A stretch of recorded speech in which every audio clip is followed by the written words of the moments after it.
여호와의 말씀이 내게 임하니라. 이르시되 내가 너를 모태에 짓기 전에 너를 알았고 내가 배에서 나오기 전에 너를 성별하였고 너를 여러 나라의 선지자로 세웠노라 하시기로 내가 이르되 슬프도소이다. 주 여호와여 보소서 나는 아이라 말할 줄을 알지 못하나이다 하니 여호와께서 내게 이르시되 너는 아이라 말하지 말고 내가 너를 누구에게 보내든지 너는 가며 내가 내게 무엇을 명령하든지 너는 말할지니라. 너는 그들 때문에 두려워하지 말라. 내가 너와 함께하여 너를 구원하리라. 나 여호와의 말이니라 하시고 여호와께서 그의 손을 내밀어 내 입에 대시며 여호와께서 내게 이르시되 보라 내가 내 말을 내 입에 두었노라. 보라 내가 오늘 너를 여러 나라와 여러 왕국 위에 세워 내가 그것들을 뽑고 파괴하며 파멸하고 넘어뜨리며 건설하고 심게 하였느니라 하시니라. 아멘. 할렐루야. 따라하겠습니다. 복음으로 살리고 키우고 고치는 중앙교회 양소도 시작. 복음으로 살리고 키우고 고치는 중앙교회. 옆에 있는 분 사랑합니다.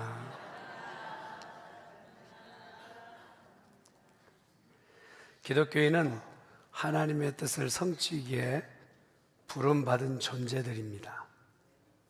그러므로 우리는 부름의 이유를 꼭 알아야 되겠죠. 깨닫는 것이 얼마나 중요한지 모릅니다. 부름에 합당한 삶을 살기 위해서는 내가 왜 불려졌는지를 알아야 되는 것이죠. 하나님의 말씀인 성경에는 하나님의 이렇듯 부르심을 받았던 이들의 내용으로 기록되어 있습니다.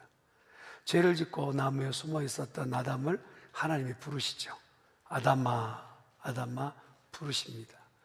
그 부르심에 참 바로 순응하고 죄를 뉘우치고 회개했더라면 얼마나 좋았을까. 하나님의 본뜻이 분명히 있는데 그걸 핑계치고 자기 죄가 아닌 양 숨기는 아담의 모습은 후대에 우리에게 너무나 아쉬움과 안타까움을 안기고 있습니다. 아브라함 어떻습니까? 우상 조각이나 만들었던 참 천하디천한 직업 가운데 있었던 이 아브라함을 하나님께서 아브라함아 부르시잖아요. 그 부르심에 순종합니다. 주의 말씀 따라 가겠습니다 하였더니 별 볼일 없는 인생 같은데 별 볼일 있는 인생으로 만들어 이스라엘의 시조가 되게 하셨죠. 모세 또한 광야에서 40년 이미 이렇게 살다가 죽을까 하는 그러한 여일로 지나고 있을 때 하나님께서 모세를 목치기가 되어버린 모세를 부르시잖아요. 모세야, 모세야.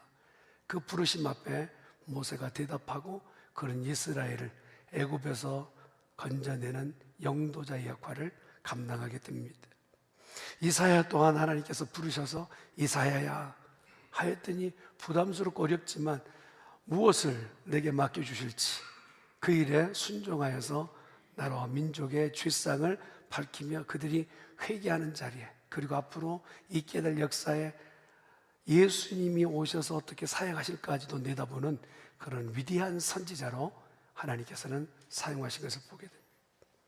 사역을 도망하였던 요나 또한 하나님께서는 잠깐의 삐끗한 실수는 있었지만 요나야, 요나야 부르시고 그 요나를 니느웨 백성 전체를 회개시켜 그들을 구원하시는 일에 요나를 사용하시죠. 하나님이시며 이 땅 가운데 하나님의 아들로 오신 예수님도 만나는 모든 사람들을 부르시죠. 예수님이 부르실 때 먼저 자기의 아버지의 사업이었고 동교와 함께 동업하였던 어업 협동조합에 그냥 그곳에 있었던 어부 베드로, 시몬 베드로야 라고 불렀을 때 그의 반응은 그 앞에 순종함으로 따라 나서게 됩니다. 삭개오는 뽕나무 위에서, 세리마태는 돈 많이 버는 자리에서 그렇게 불려지게 됩니다. 장소도 다양하고 주님을 만났던 그런 시기와 상황도 다양해요. 그러나 한 가지 공통적 사항은 바로 하나님이, 예수님이 부르셨다는 겁니다. 그 부르심은 오늘 우리 가운데 그때는 불렀고 우리와 무슨 상관이 있느냐 이렇게 볼 것이 아니라 교회라고 불려진 이름은 에클레시아, 세상 가운데 있는 사람들을 불러내어서 함께 모아놓은 공동체가 교회란 말입니다. 그러니 오늘 저와 여러분은 예수님이 불러 여기에 앉혀놓으신 줄 믿습니다. 내 의중과 생각, 내 결정으로 여기 앉아있는 게 아니라 아이고 누가 이렇게 가자고 해서 앉았습니다, 그 개념보다 우리 주님이 우리를 부르셔서 여기에 앉아있는 교회 공동체라는 사실이에요. 그러면 이렇듯 불려진 사람은 하나님의 무엇인가 성취의 목적을 가지고 우리를 부르셨다면 목적을 뚜렷하게 하고 가야 된단 말이죠. 불려는 졌는데 목적을 놓치고 의미를 놓쳐버리면 큰 문제가 되는 것이죠. 그래서 기독교를 다른 별명으로 부르심의 종교라고 얘기해요. 하나님이 부르셨다, 부르심으로 이루어지는 종교다라고 하는 것이죠. 기독교인 모두는 부름받은 자들이요, 그리고 여기에 앉아있는 모든 성도들도 그런 모양으로 여기에 앉아있어요. 에레미야는 그렇습니다. 역사적으로 참으로 어려운 시기에 하나님이 그를 부르셨죠. 그가 어떤 태생이고 어떤 환경이고 어떤 조건인지를 전혀 기록지 않아요. 다만 하나님이 부르셨다는 것으로 시작해요. 그 전에 어떻게 살았든, 그 전에 무엇을 했든 내 삶의 의미는요, 불려졌느냐 불려지지 않았느냐, 이게 굉장히 중요하단 말이죠. 제 설교를 준비해서 마무리 부분에 번뜩 올라온 우리 또 이렇게 앉아 계시는 우리 배상환 장로님이나 차신정 원사님, 문인들 앞에서 제가 조금 한마디 이렇게 거들어도 용서하시길 바랍니다. 김춘수 시인의 19절을 보면 내가 그를 부르기 전에는 아무것도 아니었지만 내가 그를 불렀을 때는 꽃이 되어 내게 왔다라고 얘기하잖아요. 내가 불렀을 때 그런 의미를 다시 되찾게 돼요. 성도는요, 하나님이 부르셨기에 여기 의미 있는 존재로 모인 줄 믿습니다. 에레미야가 그랬더니 그의 삶의 모든 전에 있었던 기록은 기록지 않지만 하나님이 부르셔서 여기 있는데 앞으로 해갈 사역이 너무나도 감당하기 힘든, 여러분 말씀을 전하는 이곳에 에레미야는 구박과 핍박과 어려움과 그리고 동족들의 미움을 받고 어느 때는 웅덩이에 받침받기도 하고 짐승처럼 묶임을 당하기도 하는 그런 에레미야. 그럼에도 그는 그 사명을 감당하는데 내게 부르심의 목적이 이것이었다라는, 하나님이 나를 부르신 것은 이 목적으로 나를 부르셨기 때문에 내 주위에 있는 모든 어려움과 환경과 여건은 그걸 뛰어넘을 수 있는 능력도 하나님이 부여하신다. 이게 바로 에레미야의 신앙이었다.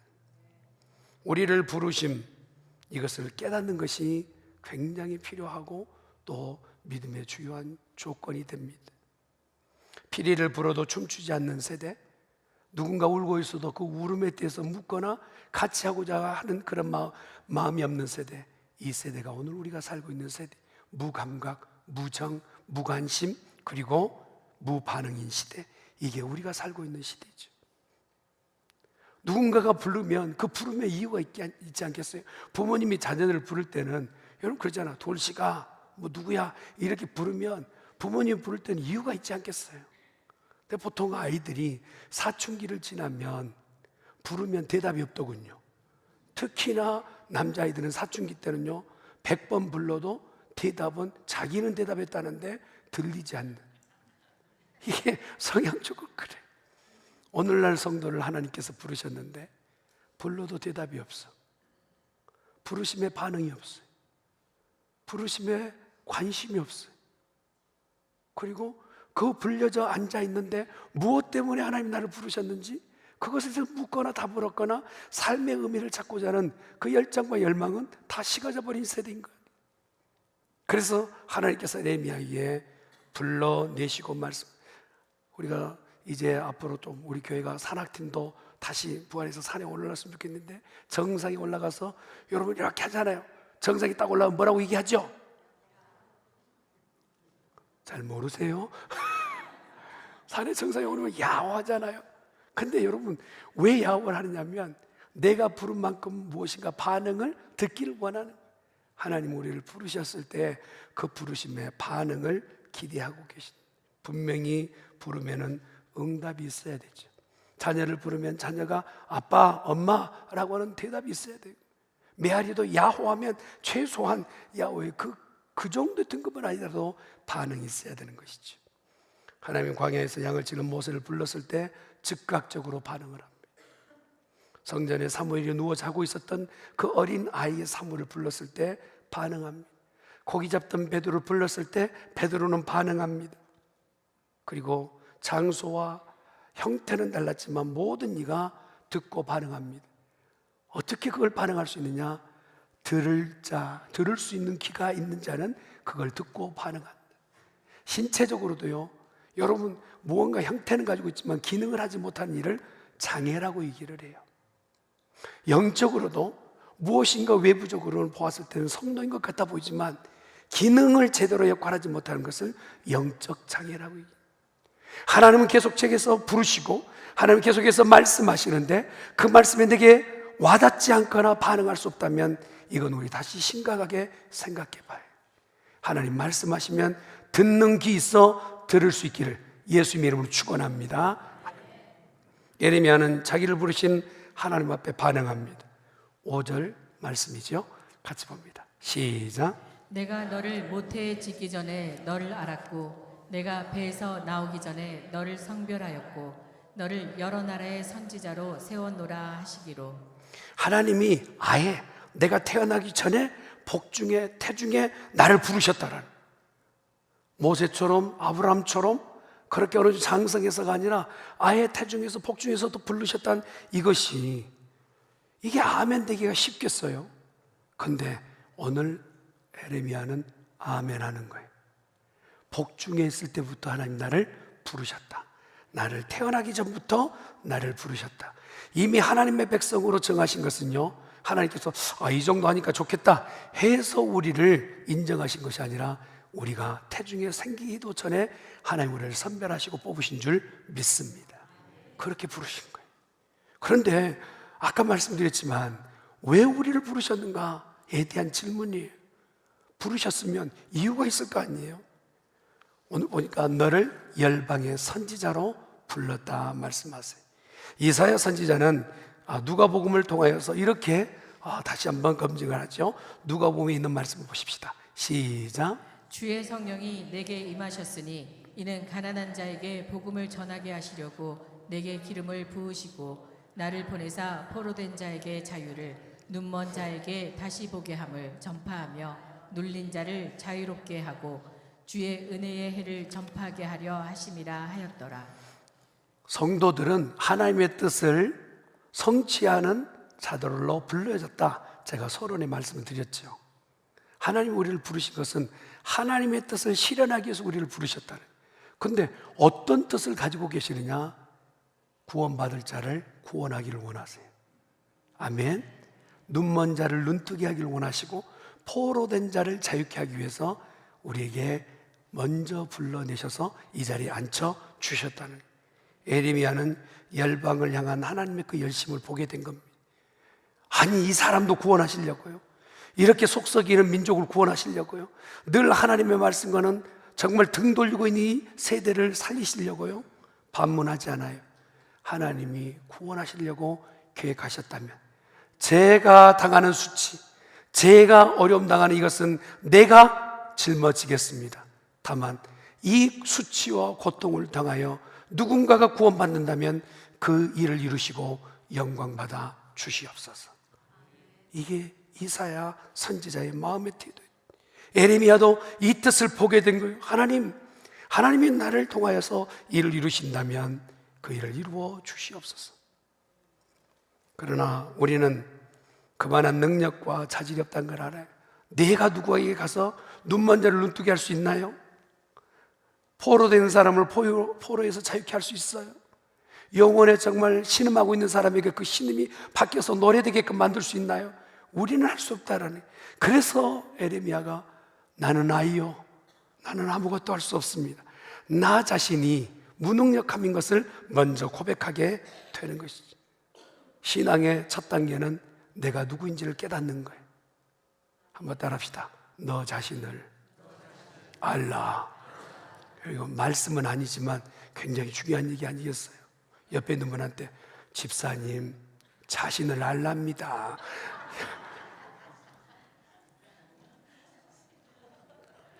하나님 우리를 부르셨을 때 그 부르심에 우리가 합당한가 설명해 보자고요.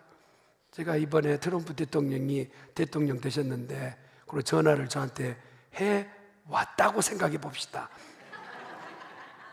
그런데 이분이 갑자기 목사님 이쪽 부분에 이런 일을 좀 맡아주십시오. 저한테 부탁한다면 제가 단방에 예 그러겠습니다 하고 대답할 수 있을까요? 벌써는요 영어가 짧아서요 내가 뭐가 부족했어요?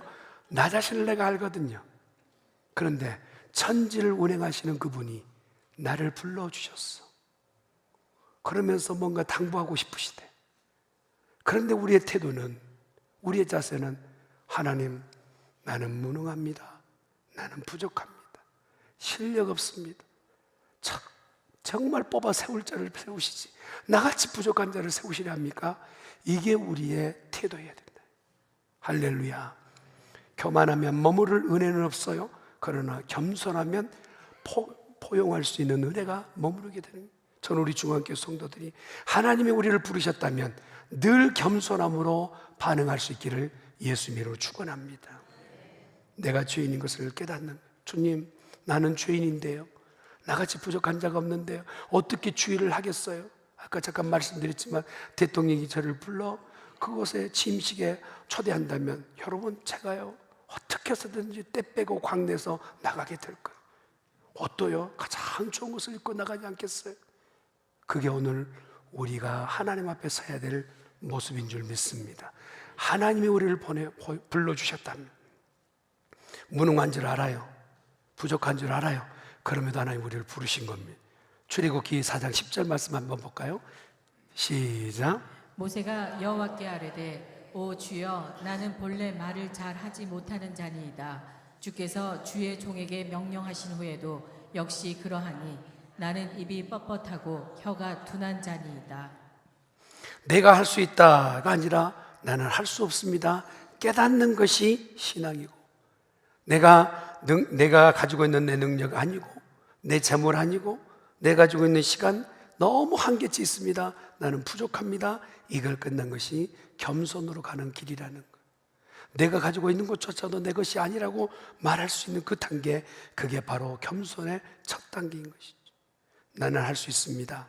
교만한 자는, 처만한 자는 하나님의 귀하게 쓰임받을 수 없죠. 여러분 개구리의 꿈이 뭐냐면 하늘 한번 날아보는 거예요. 그렇지 않겠어요? 그래서 개구리가 하간때 가서 부탁했잖아요. 두루미한테 한 번만 날게 해달라고. 그랬더니 내 다리 꼭 물면 하늘 난다는 거예요. 그런데 안전수칙 1호 절대 입 열지 마라. 입 열면 못 난다. 그런데 보니까 이 개구리가 하늘을 나니까 동네에서 난리가 나는 겁니다. 개구리 하늘 날다, 개구리 일보 막 이런 거예요. 근데요 그가 자랑하고 싶은 거예요. 나 정도 되니까 나는 거지 하고 나 했더니 그날 이후에 그 개구리 본 주민은 없더라. 사랑하는 성도 여러분, 하나님 앞에 겸손하십시다. 하나님이 우리에게 뭔가 요구한다면 그 앞에 순종하고 겸손을 나타내는 거룩한 백성. 자기 생각이 같지만 생각조차도 하나님께서 불어넣어 주셔야 됩니다. 자기 가지고 있는 뜻과 의견조차도 하나님 우리 가운데 공급하셔야 된다는 거예요. 사울을 보세요. 얼마나 뜻이 강하고 얼마나 가진 것이 많고 얼마나 많은 것으로 자기 자신이 자아의식에 쩌들어 있는 사람인가요? 다메섹까지 달려갈 때요 한 걸음에 달려가는데 그가 쥐고 있었던 포고령 명령장을 가지고 나는 나의 앞길을 가릴 사람 없다 라고 달려간 그에게 3일 동안 눈이 가려졌. 그리고 나서 겸손해지는 거예요. 야, 인생 앞을 잠깐만 가려도 보지 못하는, 내 손바닥 하나 가지고도 앞을 가리며 보지 못하는 것이 나라는 거예요. 그러니 하나님께서 여기까지 열어주신 것 감사로 반응하는 성도여야 되겠다. 그리고 나서 사울이 바울 되고 나서 그의 삶은 사명에 불타는 사람이 된 겁니다. 바울이 시험 들어서 일을 못했다 한 부분이 성경에 하나도 없어요. 죽음 앞에서 매질당하고 배가 뒤집어져도 그는 시험 당하지 않는 영적인 거장으로 바뀌게 되었다는 것이죠. 여러분, 부름받은 자에게 특별한 요구사항은 뭐냐?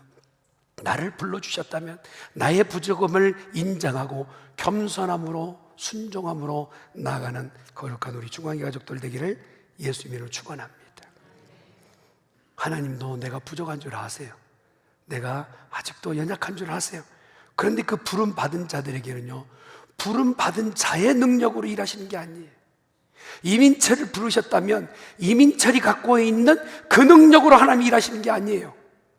이민철을 부르셨다면 부르신 자의 능력으로 일하기 시작하시는 거예요. 내가 이렇게 대답 적게 나올 줄 알았어요. 여러분, 불려졌다면 그 불려진 자의 능력으로는 아무것도 할 수 없어요.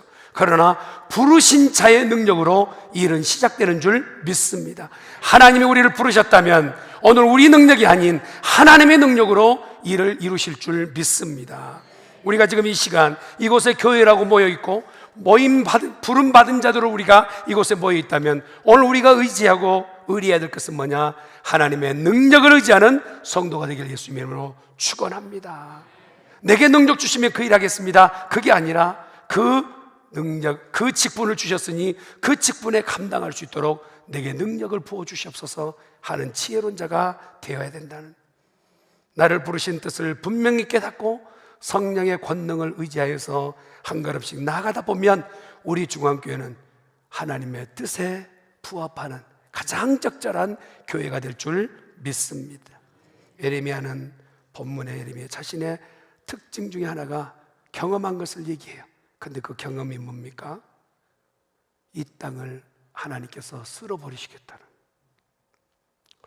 참 부담스러운 일이죠. 하나님, 어떻게 이런 얘기를 저한테 하십니까? 그리고 뽑아버리고 파괴하고 무너뜨린다 이렇게 말씀하세요. 심판에 대한 부분을 하나님께서 말씀하시는 것을 보게 되죠. 자, 우리 10절 말씀 한번 볼까요? 예레미야 1장 10절 시작. 보라, 내가 오늘 너를 여러 나라와 여러 왕국 위에 세워 내가 그것들을 뽑고 파괴하며 파멸하고 넘어뜨리며 건설하고 심게 하였느니라 하시니라.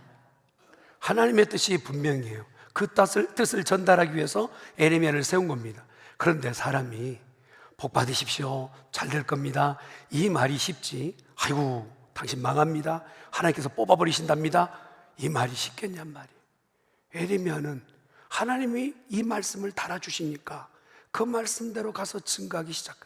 근데 하나님의 결론은 뽑아버린 것이, 파괴하는 것이 목적이 아니라 계속해 불순종하는 것은 일 안 되겠다라는 거예요. 음식도 그러잖아요.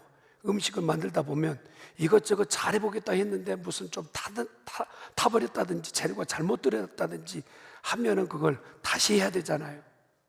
제 아내가 처음 요리 시작할 때 제가 항상 실험적 음식을 많이 먹었어요. 실험적 음식. 그래서 제가 상당히 그때는 집은 못 나가고 버티며 산다는 것이 숙명적 숙제였습니다. 근데 하나는 김치 담을 때 다시마 이렇게 김치를 한번 올리면 콧물처럼 쭉 내려오는 것을 한번 맛 좀 보라고 그러더라고요. 남자분들이요 다 아시잖아요. 이때 잘해야 됩니다. 그걸 제가 먹었을까요? 안 먹었을까요? 먹고 여기까지 버티고 있는 겁니다. 먹고 여기까지 버티고.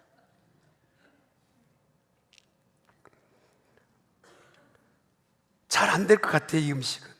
그래서 나중에는 그걸 다 집어던지더라고요. 이거 아니야, 먹여놓고는 아니라는 거예요. 그리고 나서 다음에 다시죠. 하나님이 지금 말씀하신 것은 이스라엘을 새 판을 짜겠다. 이제껏 불러 모았어요. 너면 되겠다고 불러 모았어요. 이 정도면 되겠다고 불러 모았어요. 여러분, 불러 모았다는 표현이 어느 때는 교통사고로, 어느 때는 자녀들의 문제로, 어느 때는 사업의 문제로 버겁고 힘겨워서 하나님이라도 의지하겠다, 그게 하나님이 우리를 부르신 표현이었어요.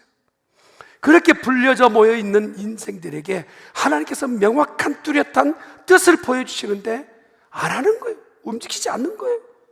하기 싫다는 거예요. 그러니 하나님께서는 안 되겠다, 지금 내가 뜻을 실현해야 되겠는데 이 판 갖고는 안 되겠다 해서 아닌 사람, 아닌 공동체를 뽑아내겠다는 표현인 거예요. 결론은 하나님께서는 구원하심이지만 하나님의 뜻에 무엇인가 반론이 되었을 때는 일되게끔 하기 위해서 그 일을 하신다. 시편의 127편 1절의 말씀을 보실까요? 시편 말씀 시작. 여호와께서 집을 세우지 아니하시면 세우는 자의 수고가 헛되며 여호와께서 성을 지키지 아니하시면 파수꾼의 깨어 있음이 헛되도다. 하나님이 우리를 돕지 않으시면 숨 쉬는 것조차도 내 힘으로 할 수 없다. 여러분, 들이마시고 내뱉는 것, 왜 사람이 죽는가 보았더니 들이마시지 못하니까 죽고 나중에는 죽을 때 내뱉고 죽는 거예요. 이게 내 힘으로 되는 줄 알았는데 결과물로 봤을 때는 들어 쉬는 것도 하나님이 도와주셔야 된다. 고백하시길 바랍니다. 우리를 여기에 있게 하시고 살게 하신 것, 흥망성쇠 생사화복이 하나님의 손에 있어요. 그러니 나 하나를 부르신 그 삶의 목적, 하나님 왜 나를 부르셨을까? 그걸 의미를 잘 캐치하고 목적을 살아내는 자라면 하나님 땅 가운데서 우리를 더 총기하게 사용하시고 우리 교회를 복주실 줄 믿습니다. 마태복음 28장의 말씀을 찾아가 볼까요? 시작. 그러므로 너희는 가서 모든 민족을 제자로 삼아 아버지와 아들과 성령의 이름으로 세례를 베풀고 내가 너희에게 분부한 모든 것을 가르쳐 지키게 하라. 볼지어다 내가 세상 끝날까지 너희와 항상 함께 있으리라 하시니라. 하나님이신 예수님이 이 땅 가운데 오셔서 사역 다 하시고 마지막 가장 중요한 유언적 말씀을 우리에게 허락해 주신 것, 세상 모든 사람에게 가서 너희가 하나님의 백성인 것과 그리고 그것을 가르쳐 지켜서 모든 사람이 하나님의 백성 되게끔 하는 일에 너희가 쓰임받기를 원한다 말씀하는 거예요. 우리 교회가 전도하고 선교하는 일에 쓰임받기를 간절히 축원합니다. 한 영혼이라도 옳은 대로 이끌어내는 그 일. 그런데 오늘 읽었던 말씀처럼 1장 6절에 보니까 나는 아이라, 한번 따라합시다. 나는 아이라. 한번 뭘 해놓은 거 보면 그냥 완벽하게 하는 사람 없어요. 뭐 이렇게 일을 끝을 내놔도 뭔가 한 번 더 손이 가기도 해요. 결국 하나님 앞에서도요, 내가 안 하고 천사를 시켜서도 하실 일인데도 하나님께서는 나를 통하여 그 일을 하시겠다 결정하셨어요. 그러면 왜 그렇게 하셨는가? 우리에게 능력을 부여하셔서 내 배후에는 하나님이 계시고 그 하나님께서 일하시는 것을 만방에 보이기 위해서 우리를 선별하여 뽑으셨다는. 여러분, 그러니 오늘 하루 살 때에 자아 정체성이 흐려져서 내가 왜 사는지 몰라, 보통 이제 중년 정도 되면요, 왜 사는지 몰라 이런 말을 많이 하시거든요. 여러분, 그걸 놓고 이제는 살아야 될 이유를 굳건히 붙잡고 앞으로 한 걸음 나가는 거룩한 백성 되길 바랍니다. 우리는 살아야 돼요. 옆에 있는 분한테 삽시다, 잘 삽시다. 아멘. 말씀을 마무리 짓게요. 사랑하는 성도 여러분, 1월 마지막 주는 우리 교회가 지키는 선교주일입니다. 교회를 왜 세우셨을까? 최초의 선교사이셨던 예수님, 하늘의 보좌와 권세를 버리시고 이 땅에 오셔서 만백성을 이롭게 하시고 구원하게끔 하셨던 그 예수님, 그분이 당신을 닮으라고 말씀하세요. 우리 대한민국이 초창기에 선교사님들 26, 27, 그 젊은 날에 선교사님들이 가지고 있었던 학식, 가장 우수했던 학생들이 우리나라에 와서, 대한민국에 와서 그들이 흘렸던 그 피로 우리나라가 여기까지 있지 않습니까? 빚진 우리들이 또 다른 이에게 복음의 빛을 전하는 복 있는 교회, 하나님이 사랑하시는 교회, 하나님의 뜻으로 움직이는 교회 되어지시기를 간절히 축원합니다. 아멘. 기도하십시다. 전능하신 여호와 하나님 아버지, 감사합니다. 오늘 이 예배를 통하여서 우리를 부르심과 우리를 보내심과 그 목적과 방향을 명확하게 깨닫고 믿음으로 나아가기를 원하오니 주님, 우리를 붙잡아 주셔서 하나님의 뜻을 이루는 성취한 데 쓰임받는 우리 중앙의 가족들 되게 하여 주시옵소서. 예수님의 이름으로 기도드리옵나이다. 아멘.